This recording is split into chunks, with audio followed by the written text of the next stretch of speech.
Hello. Welcome back. Welcome back.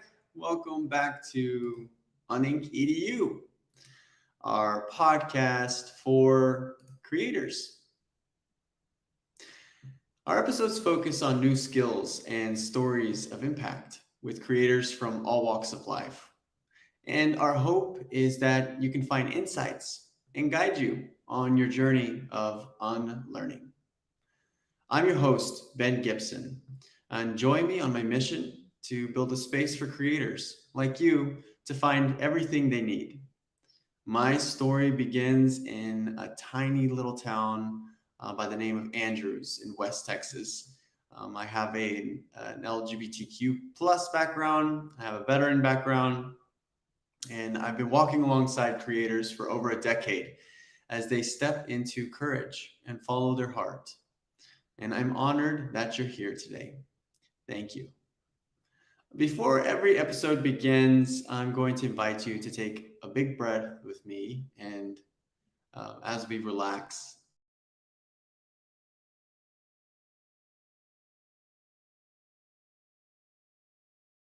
and breathe in.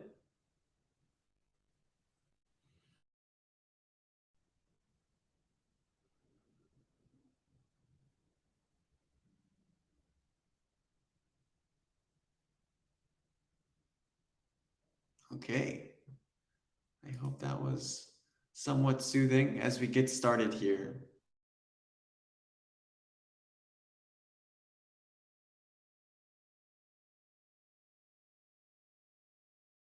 Find our time with Kendra. But as we're waiting for Kendra, Uninc is all about our practice as creators.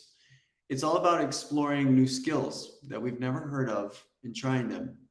It's about stepping into courage as we make a difference in our community and our lives.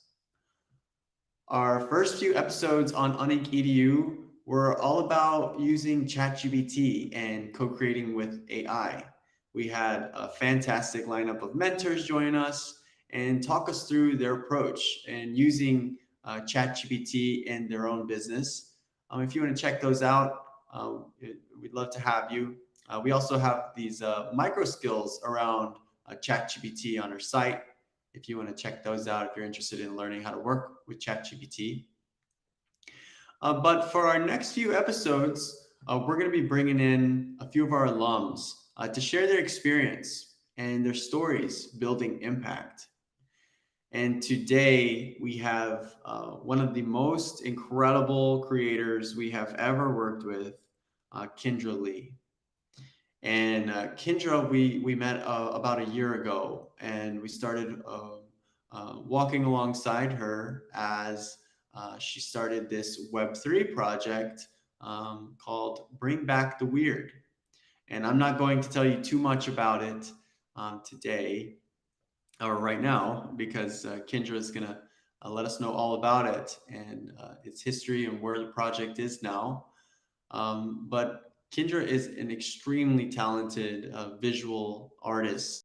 She's got a beautiful brand called Black Fruit Art. And something very different about Kendra is her personality and her approach to entrepreneurship is so contagious to watch. And over the past year of being a part of her journey, she has brought in so many new partners and so many new partners and mentors and people to come alongside Bring Back the Weird. Um, so she's an extremely high performer as well, in building and launching her venture and gaining some traction. And we're going to get into that with her and learn all about her perspective in Web3 and what that journey has been like. But we'll have a few more minutes until she jumps in here with us. But on Web3, it was a new journey for me as well. Learning about Web3 and working with creators who had projects in Web3 over the past year or so. It has been a very beautiful experience. Um, witnessing the complexity of Web3 and how creators are embracing it to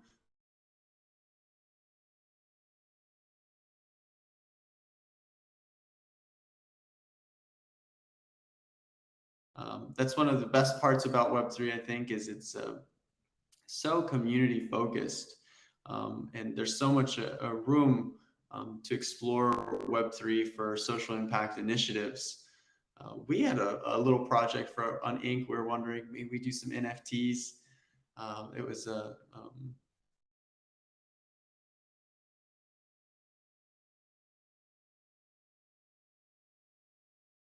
one of our favorite mentors, Lynx Hellick.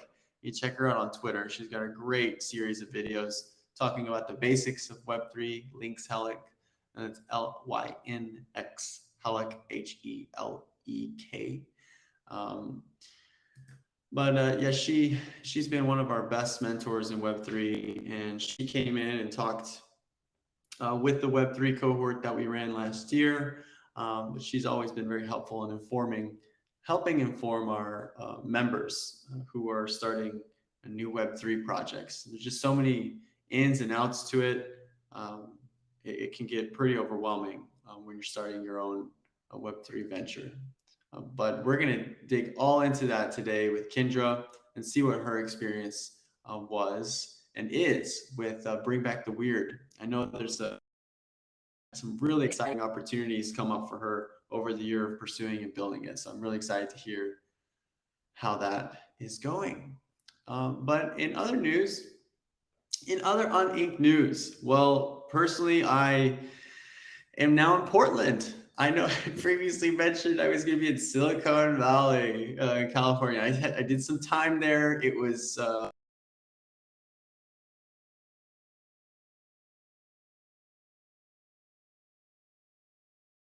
really visit the area and to meet people there. And I spent some time in San Francisco. But ultimately, I think I was led to Portland, and I landed here, and it felt so much more like home. So this is where I am now in Portland, but I'll probably be doing a lot of traveling between Austin and Portland in this next year as we continue to work on Uninc and hopefully grow Uninc and our impact. This last year has been such an amazing experience in taking our marketing and sales initiatives to new heights. In the past years, I mean, I guess this is for every new venture or every business. Marketing sales is challenging in navigating what strategies and what tactics are going to work for you, and how do you consistently implement them. So for us, this past year with Uninc we've seen major progress in how we reach more creators and share with them what we're doing and invite them to participate with us. We have some really cool Web3 projects, or no, one Web3 project.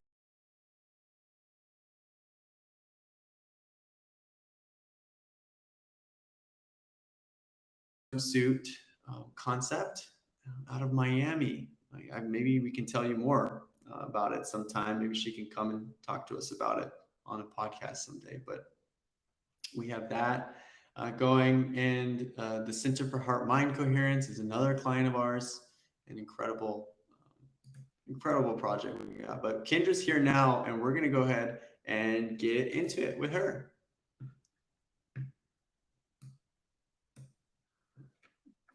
Okay, hi, Kendra. How are you doing? Hey, can you hear me okay?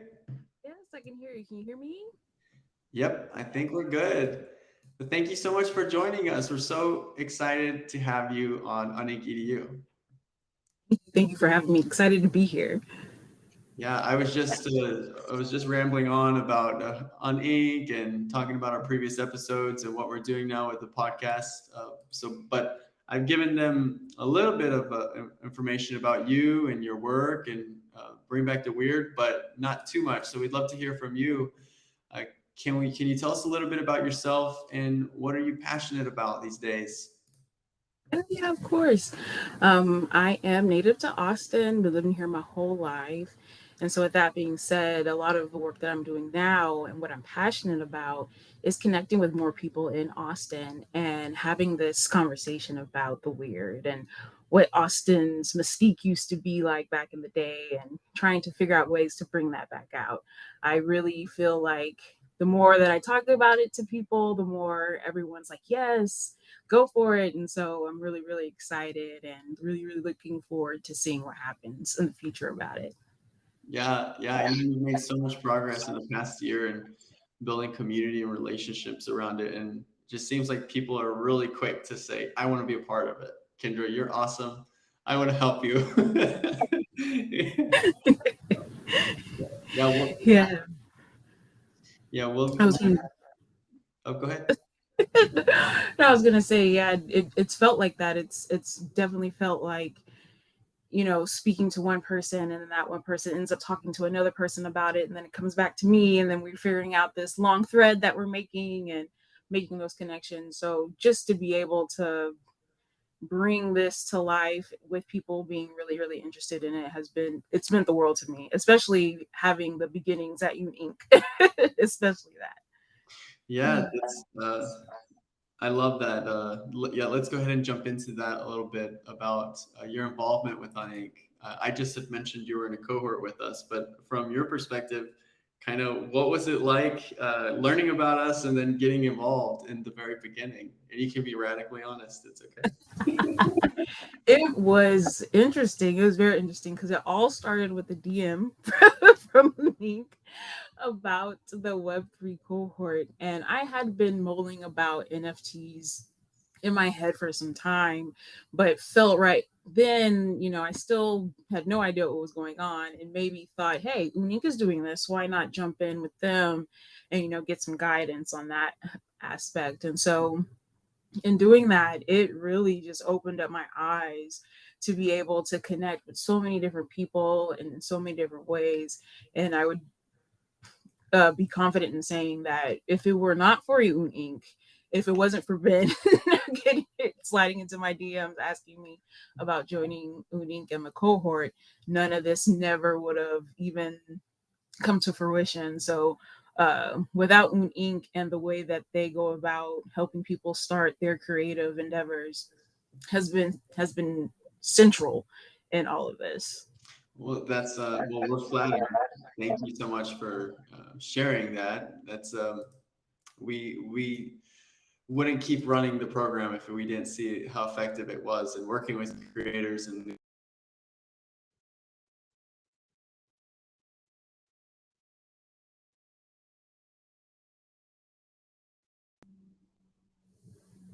Sorry, you froze up on me. yeah, can you still hear me okay now? Yeah, yeah. Okay. Okay. And yeah, I'd love to hear your uh, um, a little bit more about your experience in the cohort with Andy and Alex. Like I don't know if you've gone through more traditional forms of education, or how would you compare it to maybe other things that you've experienced, and maybe what was it like with the other cohort members? It was very, very it gave me the opportunity to break out of my shell being a natural introvert, but also propelling me forward to take initiative in making connections with people. The cohort being that intimate and that small in size really played favor into me being able to do so and being able to feel comfortable in sharing, bits of, my creative soul in all of this. I think that's really one of the highlights that I take away from Unique is that y'all really approach it with creatives in mind and our tendencies and how we go about our work. And I think that's what's really, really special to do um, when you're first trying to start up something and share it to the world to the world. But also in regards to Andy and Alex, through Ink, I definitely feel like I've been able to make connections with them that will last a lifetime. Just to share with you, I ended up asking Andy to help write a letter for me for a certain grant, and she was so happy to do so. And so I know with how having met her at the cohort, I would never would have asked her. And, you know, not only that, just learned from her, you know, being someone who's, you know, started their own cause and mission with her girls for, films and things like that. And with Alex, it was very, very interesting to kind of feel that everything that she brought to the table helped me and Andi in our projects as well. And seeing her, you know, go out and make those connections and come back every week with a new update. And it just gave you so much motivation to go out and do it on your own. And it was just very, very insightful for them to give insight to what I was doing and had going on, and feeling all that support all around. No, thank you. Yeah, it is a very unique experience, I think, compared to other forms of education for creatives specifically. And yeah, I think that was one of the best cohorts we've ever had. Is with you, Andi and Alex. Y'all were so close, and y'all were so supportive of each other, and y'all all launched successfully. And it was a fantastic time last year. And it's been about a year since, almost a year now, since I think we started. But we let's go ahead and dig into the bring back the weird. Let's go back to the very beginning. Can you tell us, where does bring back the weird come from for you? Well, I feel like I'm going to sound like the old disgruntled lady who doesn't like all the newness coming into her neighborhood. But no, having lived in Austin all my life, I was, you know, I grew up in that era where Austin, you know, keep Austin weird. It was known as this weird city, and people came to see the weird and figure out what was going on with us. And it just seemed that as Austin has grown, a lot of that weirdness has waned. You know, we live in a capitalistic society, so, you know, money money talks. And unfortunately, you know, you see a lot of these like weird iconic Austin establishments suffering from that. And so I know growing up, the arts stood out to me as what really brought the vibrancy of the city and in that unique weirdness. And so I decided I was going to, you know, do my part and just pay homage to those who I thought were iconically weird. And so I drew Willie Nelson.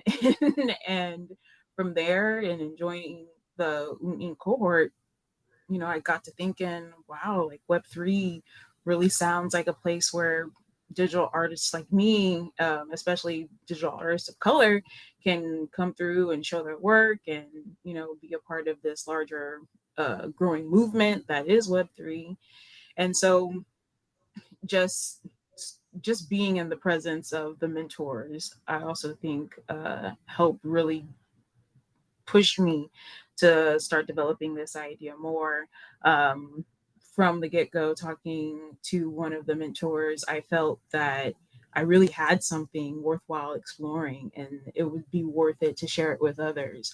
And so I think just having the space at Uninc to bring this idea and foster it, incubate it, you know, and stuff like that, you know, the model that Uninc provided really paved way for me being able to even start talking about bringing back the weird, and trying to find these communities that would want to be involved and support it throughout.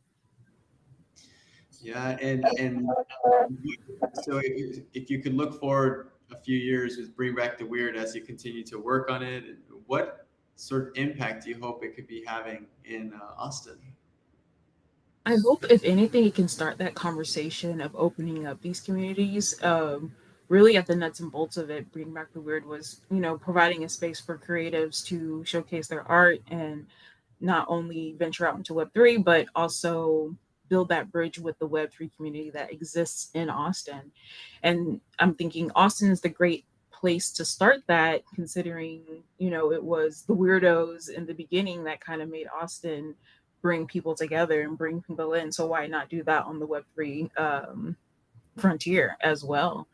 And so that being said, I think I think doing the groundwork with Bring Back the Weird has been also the most rewarding in building the communities and doing so, and meeting people in person and sharing stories, and having these nostalgic these nostalgic moments. All of that has been worthwhile. And awesome. And if you could look back, if you look back in your own progress of learning about Web3 in the past year, and like, how would you narrate your experience about maybe the more technical side of Web3, or like all these different concepts like the DAO and the crypto and the Twitter spaces and so many things happening. Like, what has been your experience navigating all that? It is definitely a learning curve, but there are people who highly value a lot of the more, I guess, moral ethics about Web3 that are being proposed, and that want to do good by developing this new system of being able to interact with each other. And so it's finding them first, and really being strategic and um, I guess very, very thorough in figuring out who you come in contact with, who do they work with, and whatnot, and what they're all about. Because what you'll find in Web3 is that people are quick to call you out, and so you need to show your real self. And if you don't, you're taking a you're taking a big chance. But I think again, just the beauty of Inc. and their mentors, those are your starting points, and that's how I saw it going into the cohort. The mentors I felt were starting points of being able to enter these different points in Web3 and really find and learn from people who had good intentions in Web3. I think if you're keeping up to date with all things Web3, especially on the NFT aspect, whew, there's a lot going on. A lot going on.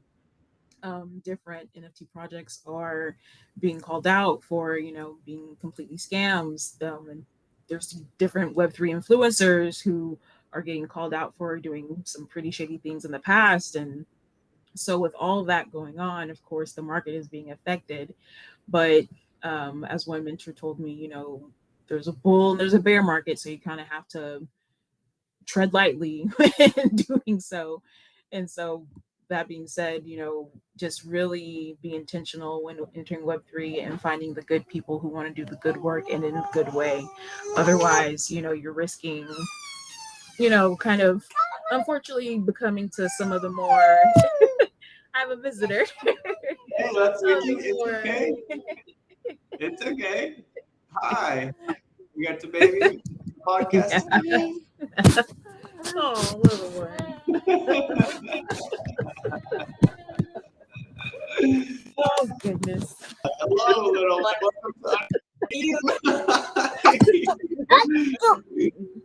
came, I mean, since the beginning of Uninc, like kids always kind of show up all the time. So Oh, it's welcome. gotcha.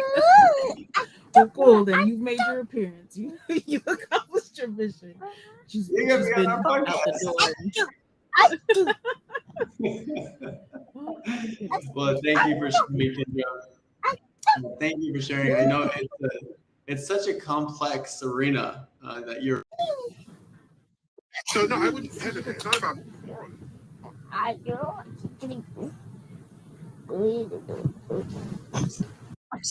Our mentors. We kind of. It was just. Um,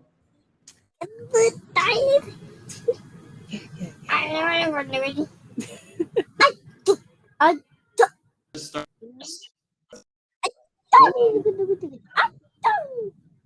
Can you repeat that one more time? What would you recommend to creators who are just starting out? I would try and see if you can find communities locally first. I know in Austin they have a lot of different meetups and pop-ups involving Web3 that people are open to joining. And so starting there, I think, is essential if you really want to be serious and connecting with people and kind of getting a firsthand touch or feel on all things Web3 in that aspect. But you can also as as take it as you may, you might want to explore X, formerly known as Twitter.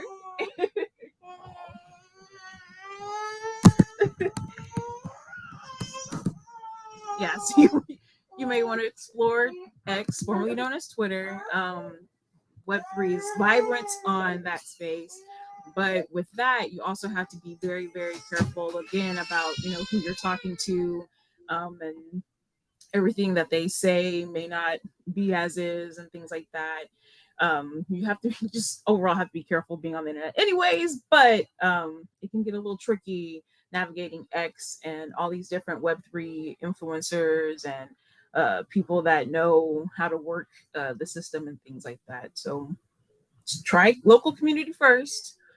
Twitter, I mean, X is your friend, but just be careful.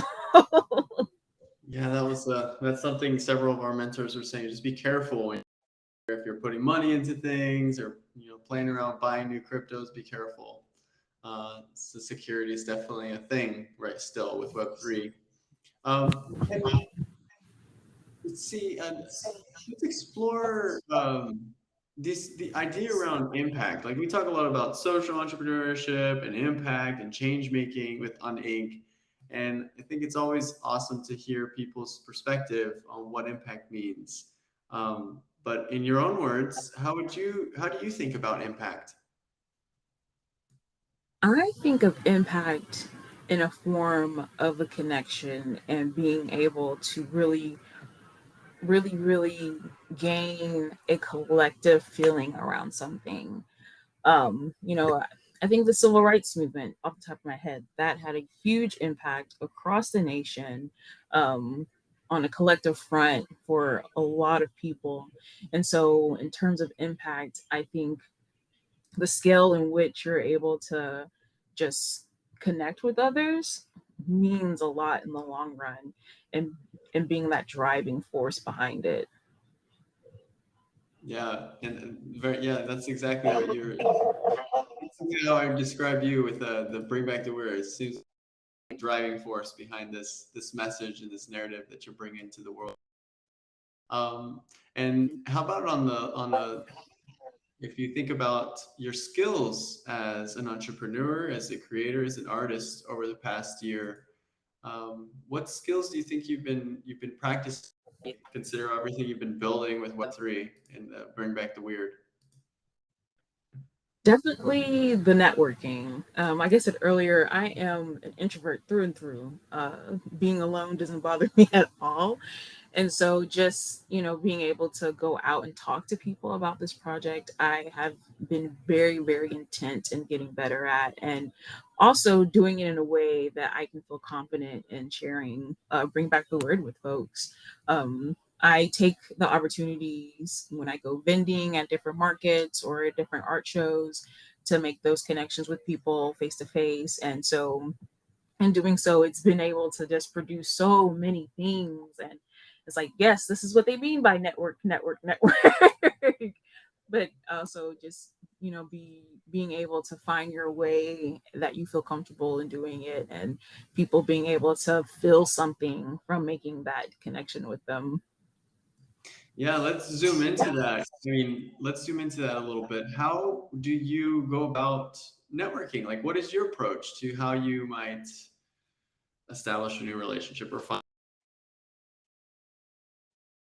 Well, I tend to approach it a different types of ways. So through Uninc, when we were given the opportunity to connect with mentors, I immediately jumped on that and took note that since it was going to be a one-on-one session, there shouldn't be any pressure for me to feel like I have to know everything or have all the answers for them right up front. I think Uninc really helped me learn that, you know, these are people just like I am. And so they're here to really help us and help us understand how to go about our ventures. And so knowing and relying on that aspect that they have, our back at the end of the day, I thought, okay, I can talk to people. I know how to do that. And so from there, it kind of just grew. It's, okay, I've had this connection with this mentor connected to me to this person. So I went and talked to that person. That person then got really excited and decided to all on their own to talk to someone else. And then they came back to me. And so now I'm thinking, okay, let's see how much can this spread? How about I talk to two more people and these two people can talk to three more people and whatnot, and just kind of being able to get really, really passionate behind something and share it and deliver it in a way that makes people feel the same energy, I think really, really, really works in the long run. And I really, really hate the idea of trying to sell somebody something. And so I really rely on my skills of being able to connect people just by talking to them and getting to know them for them.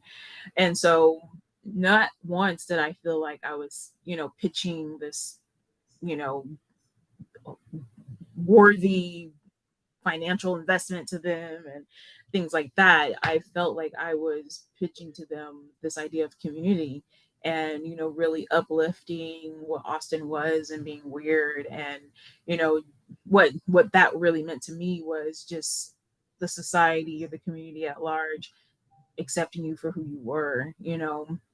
I think of Leslie Cochran, who just used to just walk around the 6th Street, South Congress, wherever in Austin, and 6-inch stilettos, and sometimes a leopard leotard and things like that, and people accepted him for who he was. That was just Leslie being Leslie, and so pitching that and pitching the idea that I want artists to feel that they're able to, display whatever they want to display in the realm of whether it's Web3 or just Austin in general, and people accept it and they connect with it. And so being able to package that and share that with people while networking made it all more easier for me, because it wasn't something that I felt they needed to buy into. It was more so something of creating a space where they could feel comfortable in either being themselves or supporting those who want to be themselves in that aspect. Yeah, that's definitely challenging. And if you have that, oh, I'm trying to sell something, going into a relationship can put all this pressure on it. But if you're like, hey, I'm just going to tell you what I'm passionate about, and just explore a genuine conversation with you, that can just go so much further. Um, but that I think that's definitely, I hope hopefully our listeners can take that away with them. Um, um, and I guess, is there anything that the listeners can do for you in your work, and where can we learn more about Bring Back the Weird? I guess just keep an eye out. As of right now, we have an official headquarters in partnering up with Higher Vibe Studios, and networking and all of that. I was able to find other native Austinites. I want to call us something else now, and I almost slipped up, so I apologize. And other native Austinites about bringing back the weird, and finding that there's a lot of us still out there, more than I think a lot of us realize, who remember Austin for being weird and whatnot. So I would just want the listeners to keep a lookout for anything weird that pops up in the future and whatnot. And you can definitely learn more about it. If you follow me on at blackfruit.art on Instagram, I regularly post things about Bring Back the Weird and sort of where I'm at on drawing different portraits of people, of Austin icons and whatnot. And also be on the lookout for when I'm vending on different markets and whatnot. I always have my Bring Back the Weird art for sale, and would love to talk to people in person about it. So if you follow me on Instagram, you will definitely see where I'm at in the city, and we can definitely talk more about it then. Awesome. Well, thank you so much, Kendra. Always working with you and meeting with you and learning more about where you're at. I'm excited to see where the initiative goes, and of your journey. If you're out there, Uninc, It's Uninc. .io, and thank you everyone. We'll see you at our next episode. Peace. Thanks. Bye.